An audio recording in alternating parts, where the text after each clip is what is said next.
Perkenalkan, nama aku Andini Putri Maharani dan rekan saya Abdul Muiz Henggar. Di sini kami akan menjelaskan materi kolonialisme Inggris di India. Oke, sebelum kita memasuki materi kolonialisme di India, kalian tahu nggak sih pengertian kolonialisme itu apa? Definisi kolonialisme. Kolonialisme adalah praktik dominasi politik, ekonomi, dan budaya suatu negara terhadap negara atau wilayah lain untuk kepentingan eksploitasi sumber daya dan penguasaan. Lalu, di manakah kolonisasi ini pernah terjadi?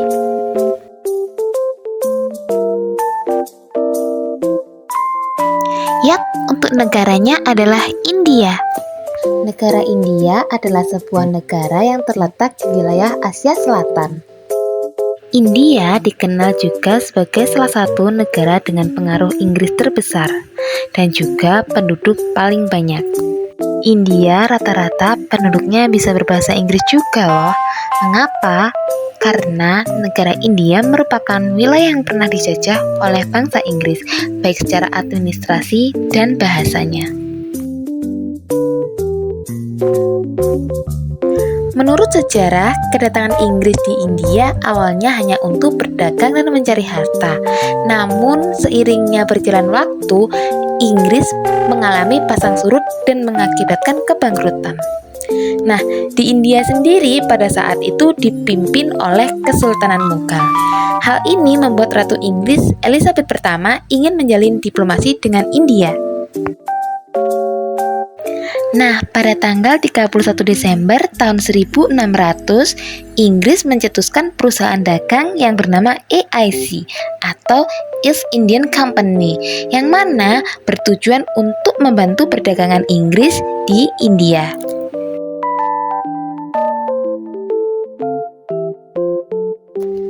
Kolonialisme Inggris di India berakar dari keinginan Inggris untuk memperluas kekuasaan dan pengaruhnya di Asia Selatan.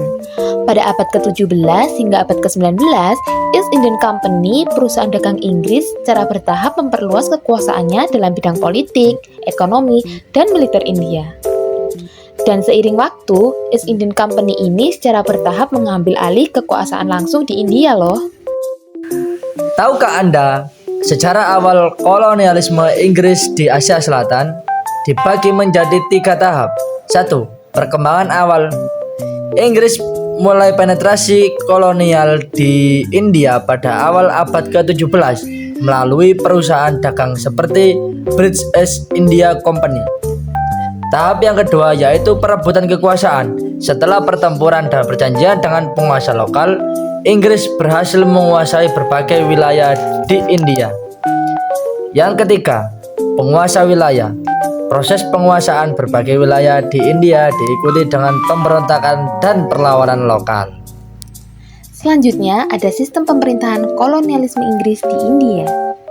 Sistem ini dimulai pada abad ke-17 melalui East Indian Company, suatu badan perdagangan Inggris yang kemudian berkembang menjadi kekuatan politik dan militer di India. Pada akhir abad ke-18, pemerintahan India diserahkan langsung kepada mahkota Inggris. Nah, untuk sistem pemerintahannya ini ada beberapa. Yang pertama, sistem administrasinya. Pemerintahan Inggris di India diatur oleh British Raj, yang diperintah oleh Ratu Victoria dan mewakili kepentingan Inggris di India. Sistem birokrat dan administrasinya dibangun untuk mendukung pemerintahan kolonial Inggris di India. Sistem pemerintahan ini didominasi oleh petugas sipil Inggris yang dikenal sebagai pelayan India. Lanjut, yang kedua ada pengaruh militer. East Indian Company juga menggunakan militer untuk memperluas kekuasaannya dan menaklukkan wilayah-wilayah di India. Ketiga, sistem ekonomi dan perdagangannya. Inggris menguasai dan memanipulasi perekonomian India melalui sistem produksi yang menguntungkan Inggris. Sistem ekonomi di India diubah untuk memenuhi kebutuhan ekonomi Inggris, termasuk dalam hal pajak dan monopoli perdagangan di India. Lanjut, nomor 4, sistem hukum dan peradilan. Sistem hukum kolonial Inggris diterapkan di India dengan sesuai hukum Inggris. Sistem peradilan diatur oleh sistem common law Inggris dan digunakan untuk menindaklanjuti pelanggaran hukum di India. Yang terakhir ada sistem pendidikan. Di sini Inggris memperkenalkan sistem pendidikan modern di India yang didasarkan pada model pendidikan di Inggris. Nah, maka dari itu tidak heran jika sebagian masyarakat India bisa berbahasa Inggris.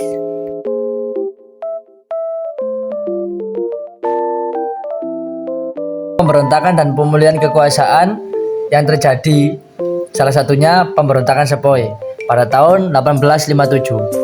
Pecah pemberontakan Sepoy yaitu sebuah pemberontakan berskala besar yang melibatkan pasukan India dan pemimpin lokal melawan kekuasaan Inggris. Meskipun pemberontakan tersebut berhasil ditumpas, hal itu mempengaruhi pandangan dan kebijakan kolonial Inggris selanjutnya. Pemantapan kekuasaan kolonial. Yang pertama ditandai dengan pemerintahan langsung oleh Inggris. Jadi setelah pemberontakan Sepoy, kekuasaan Inggris diperkuat di India. Pemerintahan ini dijalankan langsung oleh pemerintah Britania Raya dengan dihapusnya peran dominan East Indian Company dalam pemerintahannya. Selanjutnya, kebijakan politik dan sosial.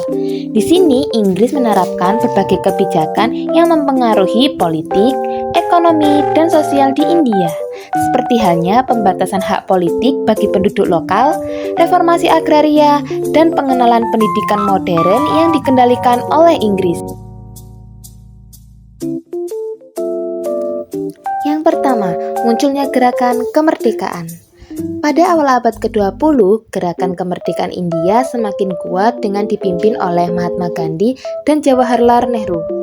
Gerakan ini menuntut kemerdekaan politik India dari kekuasaan kolonial Inggris. Perjuangan kemerdekaan India yang dipimpin oleh mereka ini akhirnya membuahkan hasil ketika India meraih kemerdekaan pada tahun 1947. Hal ini juga menandai akhir dari dominasi kolonial Inggris di India setelah lebih dari 2 abad. Selanjutnya adalah pembagian India. Setelah tekanan dari gerakan kemerdekaan dan situasi politik yang kompleks, Inggris setuju untuk membagi India menjadi 2 negara independen, yakni India mayoritas Hindu dan Pakistan mayoritas Muslim. Pakistan ini kemudian dibagi lagi menjadi Pakistan Timur atau Bangladesh dan Pakistan Barat. Selanjutnya yakni dampak kolonialisme Inggris di India. Pemerintahan kolonial Inggris di India seringkali dikeluhkan atas tindakan kekerasan dan penindasan terhadap masyarakat setempat. Misalnya, pemberontakan dan protes di India seringkali ditekan secara brutal oleh pemerintah kolonial. Pada masa kolonialisme, pemerintahan yang otoriter dan sistem pajak yang tidak sesuai seringkali mengakibatkan kemiskinan dan penderitaan bagi banyak warga India. Masyarakat lokal juga kerap mengalami eksploitasi yang membuat mereka menderita. Meskipun ada upaya pembangunan infrastruktur, sebagian besar hanya ditujukan untuk kepentingan Inggris, sedangkan para elit lokal seringkali diabaikan. Penambangan dan sistem rel Inggris sebagian besar hanya difokuskan untuk memperkuat ekonomi dan infrastruktur Inggris sendiri. Ekonomi India mengalami penderitaan yang signifikan selama masa kolonialisme Inggris. Contohnya, perdagangan India seringkali dijarah oleh pemerintah kolonial sehingga menyebabkan kerugian ekonomi bagi masyarakat India. Sejumlah aspek budaya India mengalami penindasan dan kehancuran yang signifikan selama kolonialisme Inggris terjadi.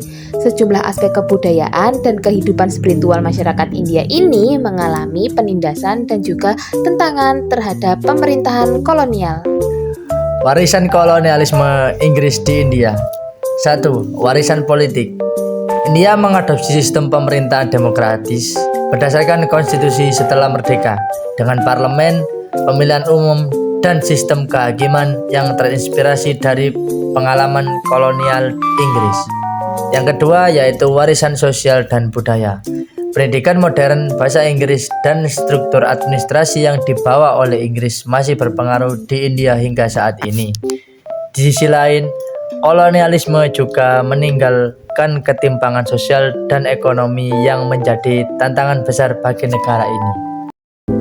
Oke teman-teman, mungkin itu saja yang bisa kami paparkan terkait materi kolonialisme Inggris di India. Kami pamit undur diri, mohon maaf bila ada kurangnya. Terima kasih dan sampai jumpa.